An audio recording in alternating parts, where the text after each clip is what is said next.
Public sector जरूरी है तो प्राइवेट सेक्टर का भी भागीदारी उतनी ही आवश्यक है। खेल बेच रहे हो, कोल बेच रहे हो, LIC बेच रहे हो, बैंक बेच रहे हो, एयरपोर्ट बेच रहे हो, पोर्ट बेच रहे हो, FCI बेच रहे हो, बिजली बेच रहे हो, पानी बेच रहे हो, सड़क बेच रहे हो, BPCL बेच रहे हो, पूरा हिंदुस्तान बेच रहे हो। जो डलहौजी ना कर सका वो ये हुक्काम कर देंगे और कमीशन दे दो तो हिंदुस्तान को नीलाम कर देंगे। इस देश की संपत्तियां किसी की निजी संपत्ति नहीं है। इस देश की संपत्तियां हिंदुस्तान के 130 करोड़ लोगों की संपत्तियां मान्यवर। ये रेल, ये सेल, ये BPCL, ये LIC, ये बैंक, ये एयरपोर्ट, ये किसी की निजी संपत्ति नहीं है, बल्कि हिंदुस्तान के 130 करोड़ लोगों ने अपने श्रम से, अपने परिश्रम से इन कंपनियों को, इन संपत्तियों को बनाने का काम किया है। वो लोग सपूत कहलाते हैं जो संपत्तियों को बढ़ाते हैं, वो लोग कपूत कहलाते हैं जो संपत्तियों को बेचने का काम करते हैं। कपूत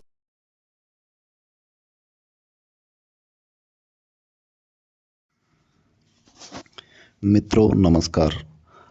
आज हम आपको निजीकरण की उत्पत्ति, सबसे बड़ा निजीकरण का उदाहरण, भारत में निजीकरण की शुरुआत और निजीकरण से होने वाले नुकसान के बारे में बताएंगे। पूरा वीडियो देखकर आप निजीकरण को समझ सकते हैं। यदि आप YouTube चैनल बिजली वाले बाबा को सब्सक्राइब नहीं किए हैं तो कृपया सब्सक्राइब कर लें और बेल आइकॉन भी दबाएं। मित्रों, निजीकरण यह व्यवसाय, उद्यम, एजेंसी या सार्वजनिक क्षेत्र के स्वामित्व के सार्वजनिक क्षेत्र को निजी क्षेत्र में या निजी गैर लाभ संगठनों के पास स्थानांतरित होने की घटना या प्रक्रिया है। गूगल बाबा बताते हैं कि एडवर्ड्स कहते हैं कि द इकोनॉमिस्ट में 1930 के दशक में नाजी जर्मन आर्थिक नीति को कवर करने के लिए इस शब्द को गढ़ा था। वहीं ऑक्सफोर्ड अंग्रेजी शब्दकोश के उल्लेख के अनुसार इसका उपयोग 1942 में इकोनॉमिक जर्नल में हुआ था। इतिहास का सबसे बड़ा निजीकरण जापान डाक सेवा का हुआ है। यह देश की सबसे बड़ी नियोक्ता थी और सभी जापानी सरकारी कर्मचारियों में से 1/3 जापान डाक सेवा के लिए काम करते थे। जापान डाक सेवा को अक्सर दुनिया में निजी क्षेत्र का सबसे बड़ा धारक बताया जाता है। प्रधानमंत्री कोइजुमी जुनिचिरो इसका निजीकरण करना चाहते थे क्योंकि इसे अकुशल और भ्रष्टाचार का स्रोत माना गया था। सितंबर 2003 में कोइजुमी मंत्रिमंडल ने जापान डाक पोस्ट का 4 अलग कंपनियों में बंटवारे का प्रस्ताव रखा। एक बैंक, एक बीमा, एक डाक सेवा कंपनी और एक चौथी कंपनी शेष तीनों के खुदरा स्टोर फ्रंट्स के रूप में डाकघरों को संभालने के लिए। बाद में ऊपरी सदन द्वारा निजीकरण अस्वीकार हो जाने के बाद कोइजुमी ने 11 सितंबर 2005 को राष्ट्रव्यापी चुनाव की अधिसूचना जारी कर दी। उन्होंने घोषणा किया कि चुनाव बाद डाक के निजीकरण पर एक जनमत संग्रह होगा। कोइजुमी ने चुनाव जीता, आवश्यक सुपर बहुमत और सुधार करने का जनमत प्राप्त किया और अक्टूबर 2007 में जापान डाक सेवा का निजीकरण करने का बिल पास हो गया। 1987 में निप्पॉन टेलीग्राम और टेलीफोन के निजीकरण के समय वित्तीय इतिहास की सबसे बड़ी हिस्सेदारी की पेशकश शामिल है। दुनिया की 20 सबसे बड़ी सार्वजनिक शेयर पेशकश में से 15 टेलीकॉम क्षेत्र का निजीकरण किया गया है। ब्रिटेन की सबसे बड़ी सार्वजनिक शेयर पेशकश ब्रिटिश टेलीकॉम और ब्रिटिश गैस के निजीकरण थे। फ्रांस में सबसे बड़ी सार्वजनिक शेयर पेशकश फ्रांस टेलीकॉम की थी। यूं तो देश में बैंकिंग इतिहास में 19 जुलाई को महत्वपूर्ण दिन माना जाता है। दरअसल इसी दिन तत्कालीन प्रधानमंत्री इंदिरा गांधी ने 19 जुलाई 1969 को 14 निजी बैंकों का राष्ट्रीयकरण कर दिया था। इन बैंकों का अधिकार ज़्यादातर बड़े औद्योगिक घरानों के कब्जे में था। राष्ट्रीयकरण का दूसरा दौर 1980 में भी आया, जिसके तहत 7 और बैंकों का राष्ट्रीयकरण किया गया।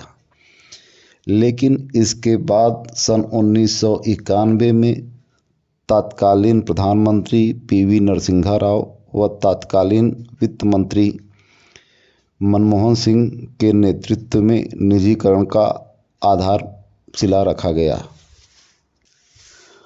भारतीय अर्थव्यवस्था में उदारीकरण, निजीकरण और वैश्विकीकरण का शुरुआत सन 1991 में माना जाता है। इसका श्रेय मुख्य तौर पर भारत के 9वें प्रधानमंत्री पीवी नरसिम्हा राव को दिया जाता है। इनके कार्यकाल के दौरान 5 उद्योगों को छोड़कर अन्य सभी उद्योगों को लाइसेंसिंग के प्रभाव से मुक्त कर दिया गया था। सरकार के इस प्रयास को उदारीकरण कहा गया। इसके कारण भारतीय अर्थव्यवस्था में निजी क्षेत्रों को बढ़ावा मिला और भारतीय अर्थव्यवस्था का वैश्विकीकरण होने लगा। इसीलिए पीएम राव के इस कदम को उदारीकरण, निजीकरण और वैश्विकीकरण के लिए उठाया गया कदम माना जाता है। वस्तुतः भारतीय अर्थव्यवस्था के उदारीकरण द्वारा वैश्विकीकरण और निजी क्षेत्र को बढ़ा। आज़ादी के बाद भारत ने मिश्रित अर्थव्यवस्था को अपनाया, जिसमें सार्वजनिक व निजी क्षेत्रों का सह अस्तित्व था। मुख्य बड़े और रणनीतिक उद्योगों को सार्वजनिक तथा शेष को निजी क्षेत्रों के लिए आरक्षित किया गया। कुछ ऐसे भी उद्योग थे जिन्हें दोनों क्षेत्रों के लिए खुला रखा गया। इसीलिए कहा जा सकता है कि आज़ादी के बाद से 1991 में नई आर्थिक नीति लागू होने तक भारतीय अर्थव्यवस्था का स्वरूप मुख्यतः समाजवादी था। 1980 के दशक में राजीव गांधी के कार्यकाल के दौरान अर्थव्यवस्था को मुख्य स्थान दिया जाने लगा। 1984 और 85 के कार्यकाल के दौर में नई औद्योगिक नीति आने से इसे बल मिला। आगे चलकर 1991 के समय खाड़ी संकट और तत्कालीन सोवियत संघ के विघटन ने भारत के लिए भुगतान समस्या उत्पन्न कर दिया। इस संकट से निपटने के लिए तत्कालीन पीएम नरसिम्हा राव के नेतृत्व में कार्यरत वित्त मंत्री डॉक्टर मनमोहन सिंह ने उदारीकरण का रास्ता चुना। इस तरह 24 जुलाई 1991 को भारत ने नई आर्थिक नीति अपनाकर आर्थिक उदारीकरण अपना लिया। आगे चलकर सन 2004 से 2014 के दौरान डॉक्टर मनमोहन सिंह 2 कार्यकाल के लिए भारत के प्रधानमंत्री भी बने। इससे पूर्व भारत में उद्योग स्थापित करने और कारोबार करने के लिए कई तरह के अड़चनें थीं।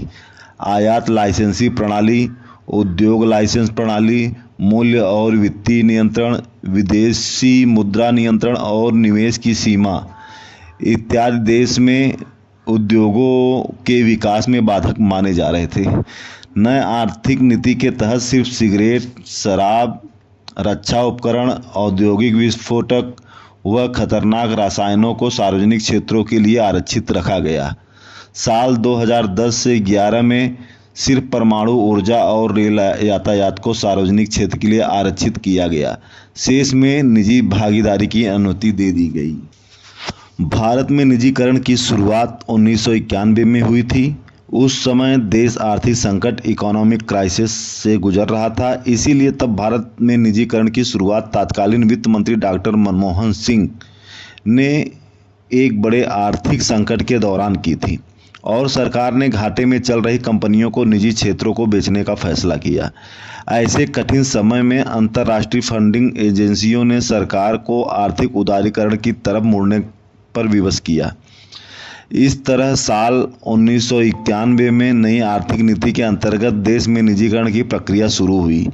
इसके बाद से यह प्रक्रिया जारी रही और निजीकरण की यह प्रक्रिया बाद की सरकारों ने भी जारी रखी, जिसमें मोदी सरकार ने निजीकरण की दिशा में ज़्यादा कार्य करने का प्रयास किया। 1991 की नई औद्योगिक नीति में सार्वजनिक क्षेत्र के लिए कोई सुधार उपाय शामिल थे। उनमें से कई घाटे में चल रही कंपनी को निजी क्षेत्र में बेचना था और निजी भागीदारी के लिए बढ़ावा दिया गया। 1991 से लेकर अब तक विभिन्न क्षेत्रों में समय समय पर कई बार प्राइवेटाइजेशन किया गया।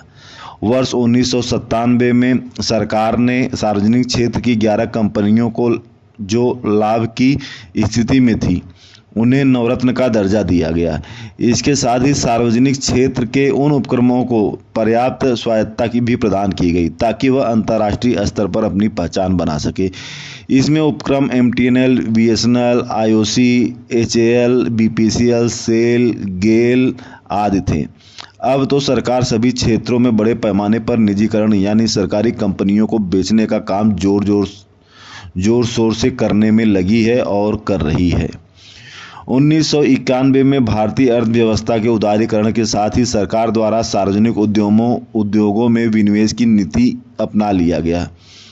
उस वक्त देश की अर्थव्यवस्था में सुधार के लिए कई आर्थिक सुधारों की घोषणा की गई, जिनमें विनिवेश और निजीकरण भी शामिल थे। इसके साथ ही उद्योगों व व्यवसाय के लिए नीतियां सरल कर दी गई। इससे निजीकरण को काफ़ी बढ़ावा मिला। विनिवेश से तात्पर्य किसी सार्वजनिक क्षेत्र के उद्यम में सरकार की हिस्सेदारी को कम करना या उसे निजी कारोबारियों या कंपनियों को बेचने से है। वहीं निजीकरण से तात्पर्य किसी PSU सार्वजनिक क्षेत्र को पूरी तरह से निजी क्षेत्र को सौंपना है। केंद्र सरकार ने मई 2022 में पूर्णतः सरकारी कंपनी भारतीय जीवन बीमा निगम अर्थात LIC में विनिवेश किया। इस दौरान इसका IPO लाया गया और सरकार ने अपने 3.5% हिस्सेदारी बेचकर 21,008.48 करोड़ जुटाए थे। इस धनराशि को भारत सरकार के खजाने में जमा कर दिया गया, जिससे सरकार ने राजस्व घाटा कम करने व अन्य विभिन्न प्रयोजनों के लिए उपयोग। विनिवेश और निजीकरण का भारतीय अर्थव्यवस्था पर कुछ नकारात्मक प्रभाव भी पड़े, जो आगे हैं। मूल्य वृद्धि। निजीकरण के बाद कई कंपनियों ने अपने उत्पादों और सेवाओं की कीमतें बढ़ा दी। इससे उपभोक्ताओं पर अतिरिक्त बोझ पड़ रहा है। जैसा कि भारत एक अभी विकसित देश नहीं है, यहाँ पर गरीबों की संख्या ज़्यादा है, लेकिन उत्पादों की मूल्य वृद्धि होने के कारण कहीं न कहीं ऐसी गरीब जनता को समस्याओं का सामना करना पड़ता है। बेरोजगारी। निजी क्षेत्र का एक उद्देश्य अधिकतम लाभ कमाना भी होता है, इसलिए कई बार कर्मचारियों की छंटनी भी कर दी जाती है। इस तरह से हुए छंटनी से बेरोजगारी को भी बढ़ावा मिलता है। तीसरा है वैश्वीकरण। निजीकरण से भारतीय अर्थव्यवस्था का वैश्वीकरण भी हुआ। कई बहुराष्ट्रीय कंपनियां भारत में आई। कई बार इन विदेशी कंपनियों के उत्पाद स्थानीय उत्पादों से बेहतर होते हैं।